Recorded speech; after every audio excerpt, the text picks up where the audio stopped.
النهارده بقى هنعمل وصفه لازانيا حلوه قوي وطعمها كمان احلى من بره وشكلها كمان هيبقى حلو وينفع كمان في العزومات. ولو اتبعتوا الوصفه زي ما اقول لكم عليها بالظبط هتطلع كمان مستويه من جوه لو حد عنده مشكله في السوا. وهعملها لكم بطريقتي ويلا بينا ندخل على الوصفه. اول حاجه انا هقطع الخضار بتاعي عباره عن جزر وفلفل اصفر وفلفل احمر وفلفل اخضر. وما تستغربوش من الخضار دوت بيدي فايده اكتر للاكل وكمان هينفع قوي يبقى حلو للاطفال. لو الاطفال ما بتاكلش الخضار ده هتدخلوا الخضار في اي اكله وهيعجبهم ومش هيحسوا بطعمه خالص ولا كمان هيبان في الاكل. انا هنا قطعت الجزر وقطعت الفلفل والالوان بتاعي وحطيت كله مع بعض كده في الكبه بتاعتي او الخلاط. وبعد كده ضربتها في الكبه وبعد كده هنزل البصل بتاعي. وبعد ما بنزل بقى البصل هحط شويه ميه عشان يبقى سهل عليا وانا بضربهم في الكبه بس. وبعد بقى كده اخليها على جنب لحد ما اجيب الحله بتاعتي احط فيها شويه زيت وبعد كده انزل الخليط اللي انا عملته ده بتاع الخضار. وبعد ما اتاكد ان الخضار دبل كده شويه هنزل اللحمه بتاعتي. وبعد كده اللحمه هتاخد لون هفضل اقلب فيها لحد ما تاخد اللون اللي هو الشكل اللي انتوا شايفينه ده. هنزل بقى نص معلقه من الفلفل الاسود ونص معلقه قرفه نص معلقه بابريكا نص معلقه سبع بهارات ونص معلقه بهارات اللحمه. وهقلبهم كلهم مع بعض.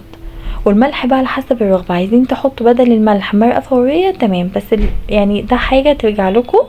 وهنا بقى التكه اللي انتوا لو عملتوها صدقوني هتفرق في طعمها وتخلي المكرونه بتاعتي في حته تانية. انا هنا حطيت رشه من النعناع الجاف او المجفف رشه بسيطه بيفرق اوي ومعلقه من الصلصه عشان تدي لون حلو قوي. وهنا بعد ما اللحمه استوت خلاص هسيبها بقى على جنب وهعمل البشاميل بتاعي عباره عن كوبايتين كبار من اللبن. وممكن تستبدلوا بدل ما تبقى كوبايه تانية لبن لا ممكن تخليها كوبايه لبن وكوبايه ميه. وبعد كده نزلت البشاميل الجاهز بتاعي وطريقه البشاميل بالتفصيل هبقى اعملها لكم فيديو تاني ان شاء الله. وبعد كده هقلب بقى كل ده على البارد لحد ما اتاكد ان البودره بتاعت البشاميل دابت خلاص مع اللبن. وبعد كده هولع بقى النار عليها وافضل اقلب ما اسيبهاش ابدا عشان ما تتلسوعش مني في الحله. وافضل اقلب لحد ما القوام بتاعها يتقل خالص. وبعد كده هوقف بقى تقليب وبعد كده هنزل بقى الكريمه اللباني بتاعتي. دي اختياري عايزين تستبدلوها بجبنه جبنه كريمي تمام. عايزين تستبدلوها بالقشطه برضو تمام يعني مش اجباري ان انتوا تحطوها. بعد كده ده القوام اللي انا عايزاه بالظبط ان هو ما يبقاش تقيل لا يبقى ان هو سايل شويه عشان هو ده اللي هيسوي الصينيه بتاعتي.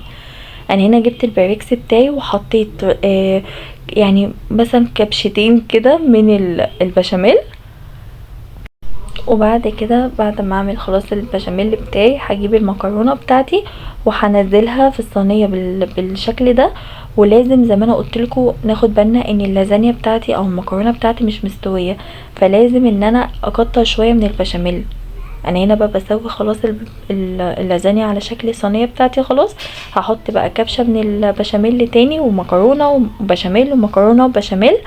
وبعد كده هنزل اللحمه المفرومه بقى بتاعتي واوزعها بالشكل ده عشان تبقى واخده شكل الصينيه يعني ما تبقاش حته فيها لحمه وحته لا. وبعد كده هحط كبشتين برضو من البشاميل بتاعي. بعد كده بقى انزل اي نوع جبنه انتوا بتحبوها عايزين موتزاريلا عايزين شيدر. انا هنا كان عندي شيدر حطيته يعني متاح عندكم شيدر رومي موتزاريلا براحتكم اي حاجه متاحه. بعد كده هنزل البشاميل وافضل بقى اكرر نفس اللي انا عملته بالظبط لحد اما الصينيه بتاعتي خلاص ان انا اوصل ان هي قربت خلاص يعني تتملي خلاص. او ما انا حاطه برضو المكرونه بتاعتي. وفي الاخر بقى هحط البشاميل وتاني ما نقلقش ان هو سايل صدقوني هو ده اللي هيسوي المكرونه. وهتلاقوا المكرونه هتشرب الصوص دوت فمش هيبان خالص ان هو سايل كده. وبعد كده هحط بقى الجبنه بتاعتي. انا هنا حطيت موتزاريلا وحطيت جبنه شيدر بعد كده اغطيها بالورق الفويل وادخلها الفرن على درجه حراره 190 لحد ما تستوي. ده شكلها بقى بعد ما طلع جربوها مش هتندموا بجد وطعمها حلو قوي. ما تنسوش لو عجبكم الفيديو تعملوا لايك وسبسكرايب. شكرا على متابعتكم.